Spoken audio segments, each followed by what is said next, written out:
Well, today, very much like the day 22 years ago, 9/11, never goes by without me, and I'm sure all of us remembering that day. And certainly, our thoughts always go out to those that lost their lives and our first responders. So, again, it was much like a day like today. It was just a sunny day, and I was doing cards in my office, getting ready for a game, and our life changes just like that, puts it in perspective. So that coupled with the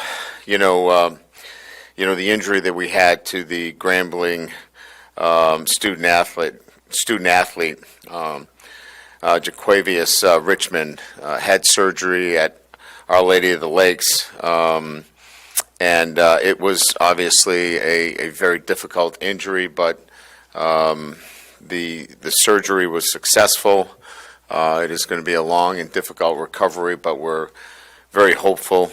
And the prognosis is that obviously he'll be able to have full movement in his arms and legs. And, clearly it's a very difficult injury, but again, we're very hopeful that he's able to have a very successful outcome. So, not to be somber, but wanted to make sure that we touched upon some of those things.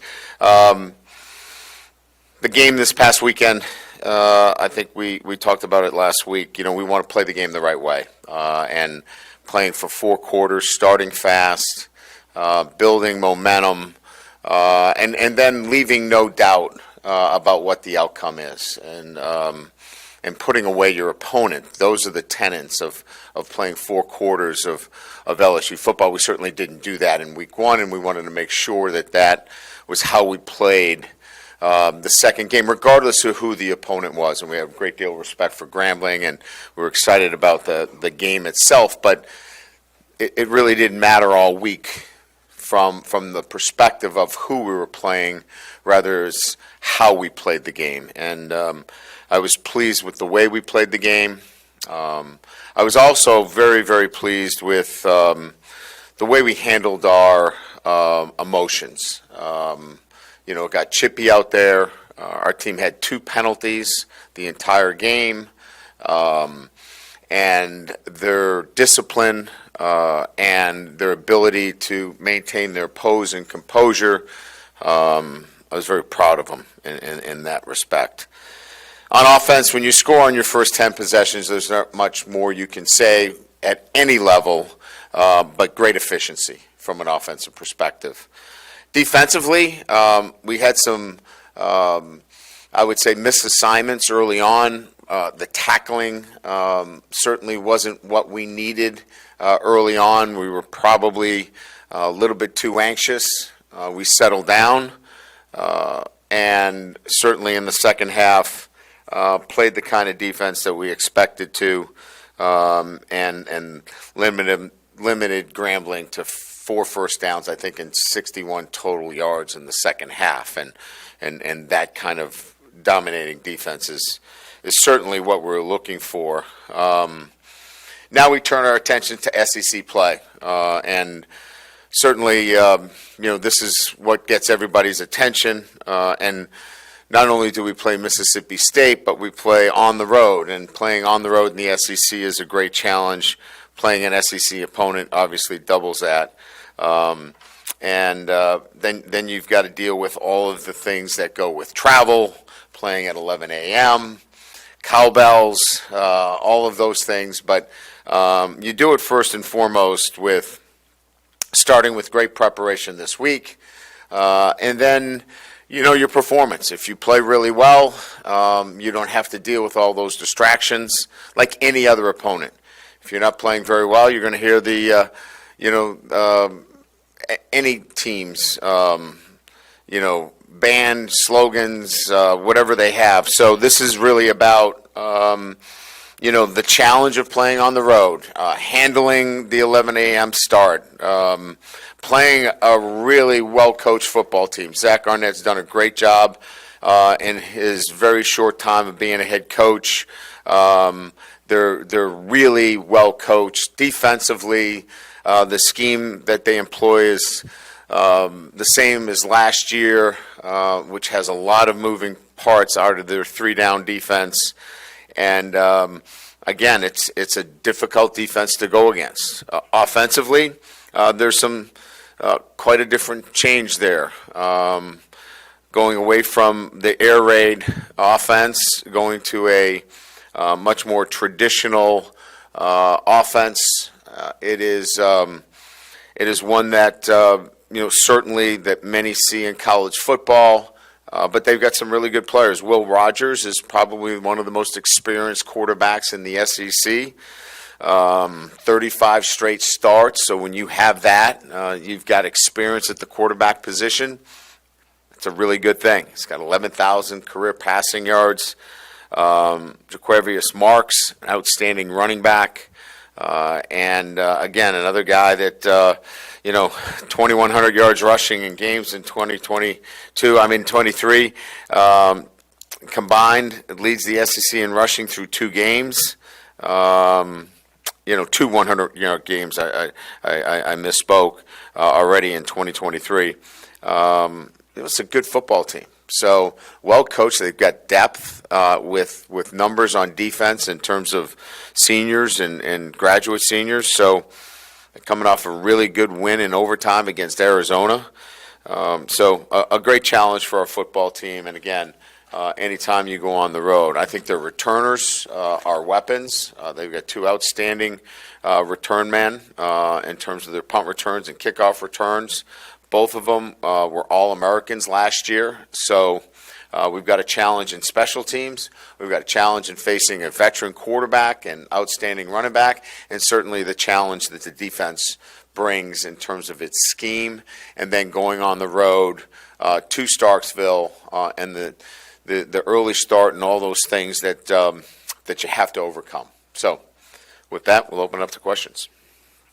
Ryan, right up the middle. You mentioned the experience that Rogers brings. What did you see in your secondary from either practice or the game that leads you to some confidence in them?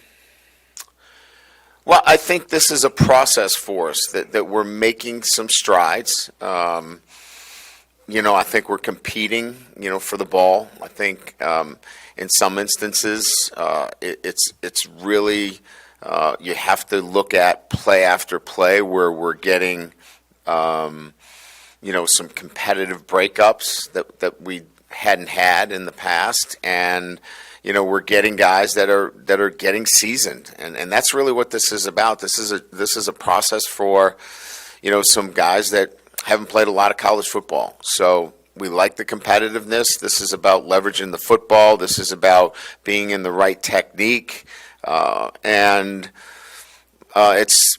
Like I said, we like our guys, but this is going to be coaching and player development the entire season. Hey, Coach, Will Rogers only threw the ball 17 times last week. So what's new about defending him and what's the same, I guess? Well, his efficiency was high. It was 13 for 17. So, they're going to put him in really good positions to throw the football. He's an accurate thrower of the football. They want to run the football, and that's the change relative to their offensive structure. But they were explosive when they threw it, and the design now is such that they're going to play to their defense and set up the run through play action pass, take shots down the field. And I think it's going to really suit him. He's extremely accurate. He takes care of the football. He's really smart. So in the game that they played, it really allowed them to pick their spots in terms of when they needed to throw the football. Brian in the middle. You mentioned in your open a couple times having to deal with playing at 11 a.m. A couple of games last year at 11 a.m. weren't great. Are you going to do anything differently, or how do you approach what you did last year for the early kick?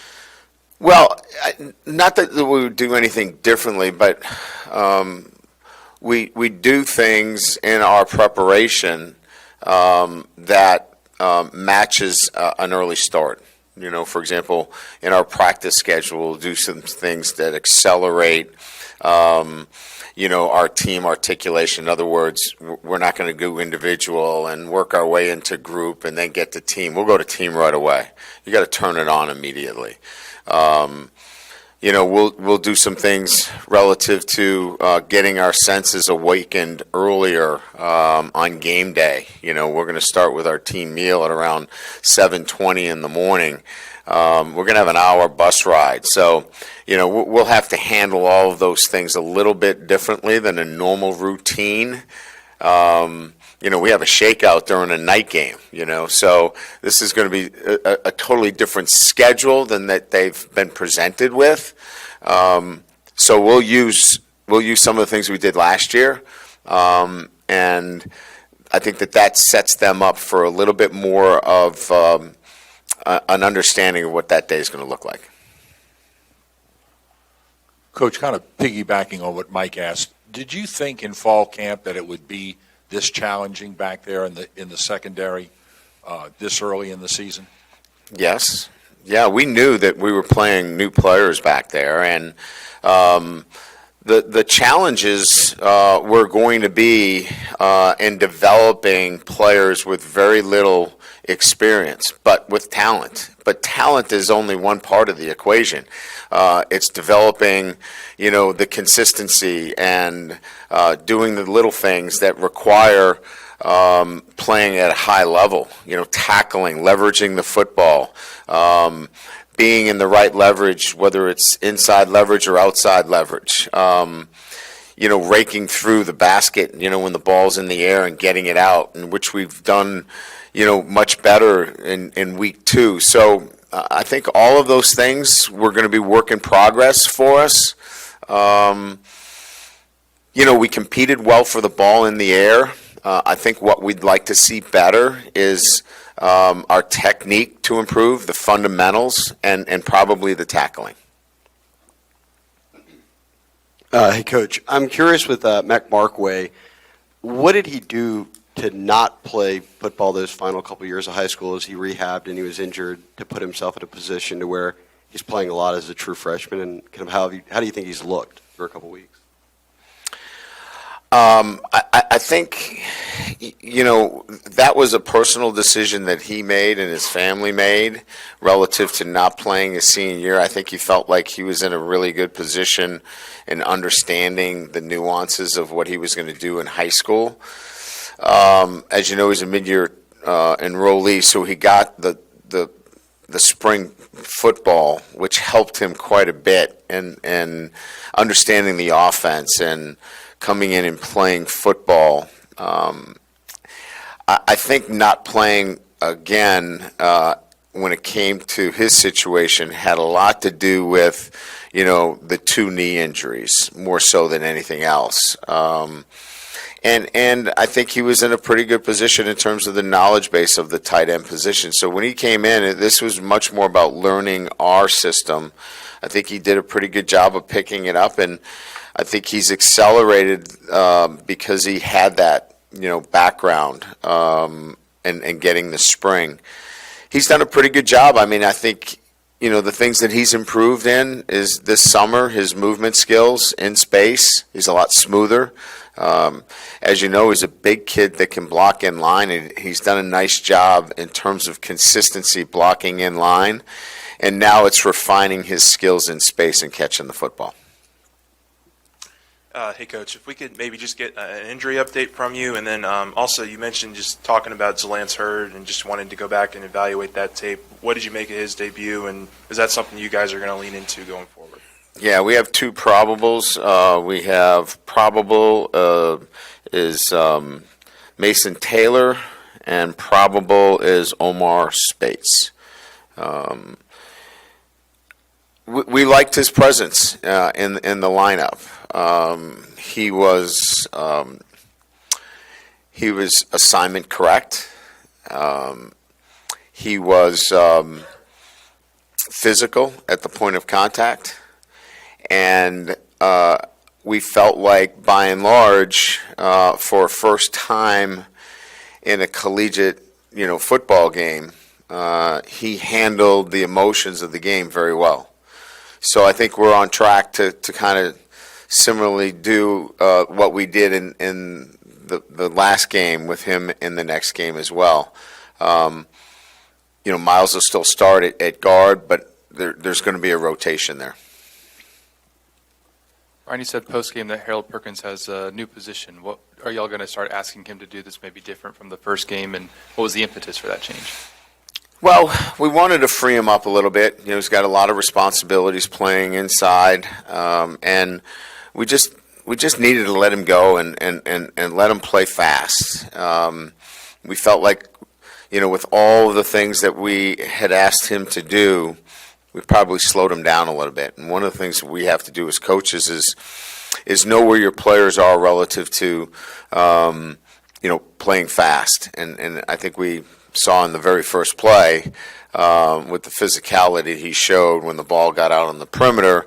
That's not something that you want to do, is throw the ball out on the perimeter with Harold. So I think we made the right decision there.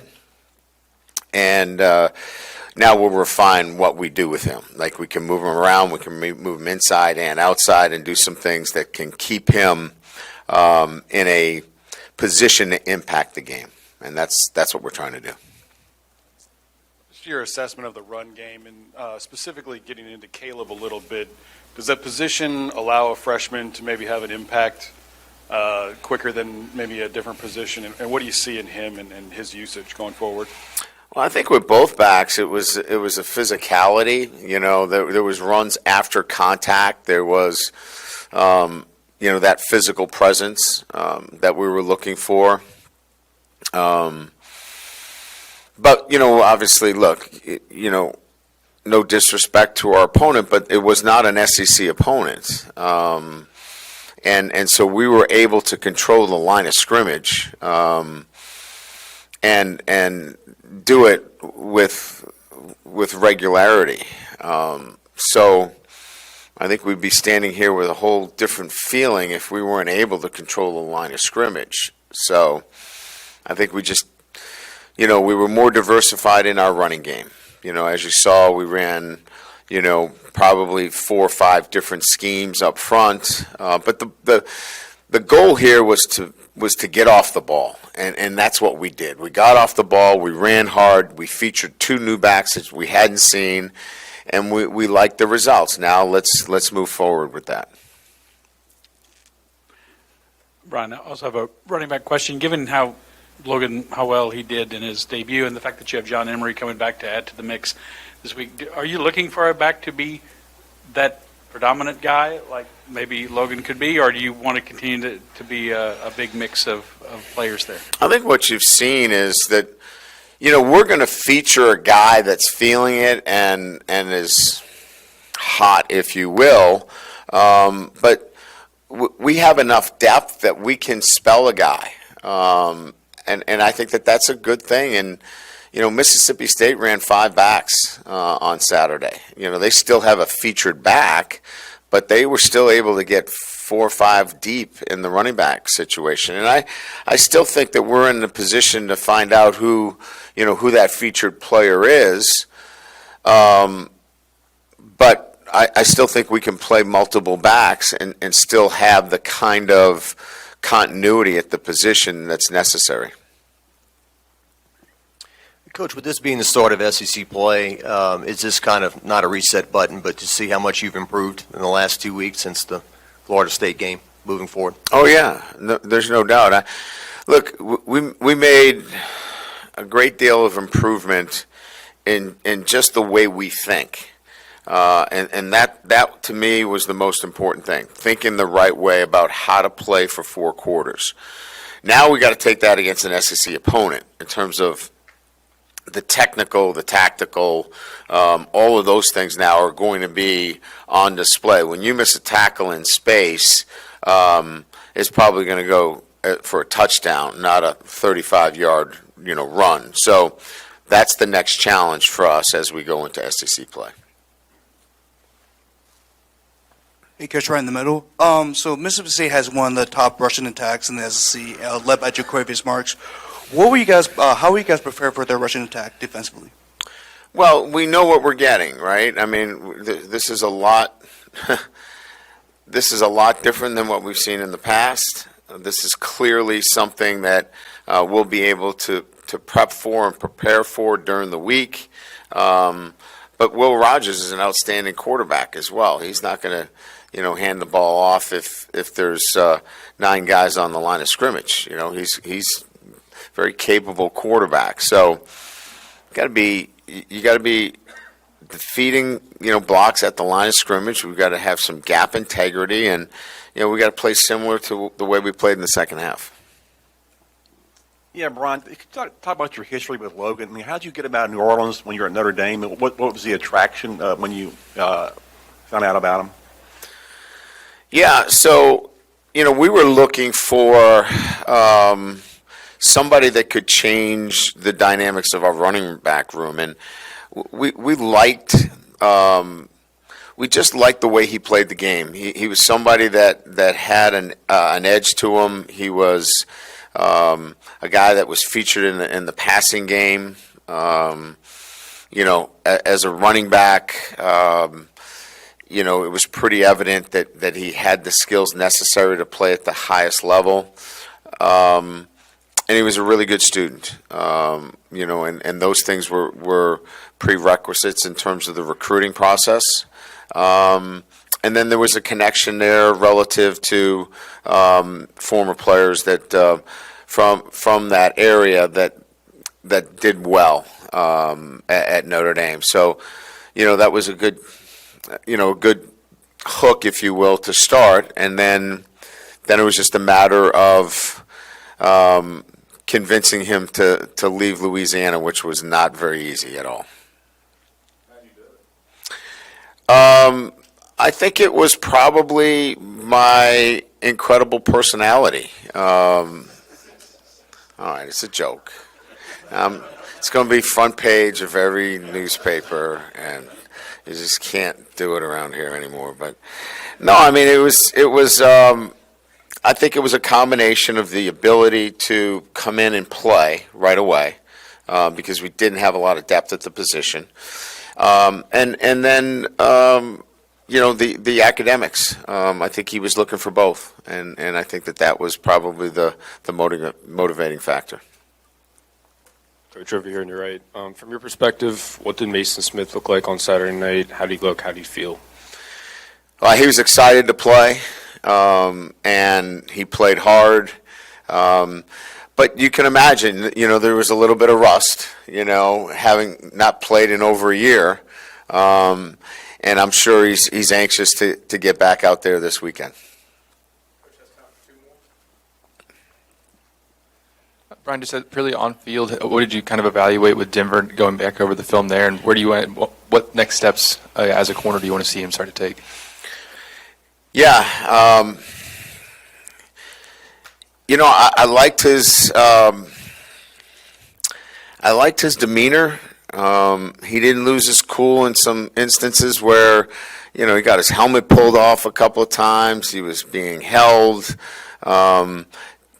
I think he's growing, and as the question was posed earlier, these young men are in a process of growing and learning, and he's learning our coverages. He's learning, he's a press corner, and we don't just play press. We play press, and we play bail, and we play off, and then we play press to off. And so there's a lot of different things that he's learning.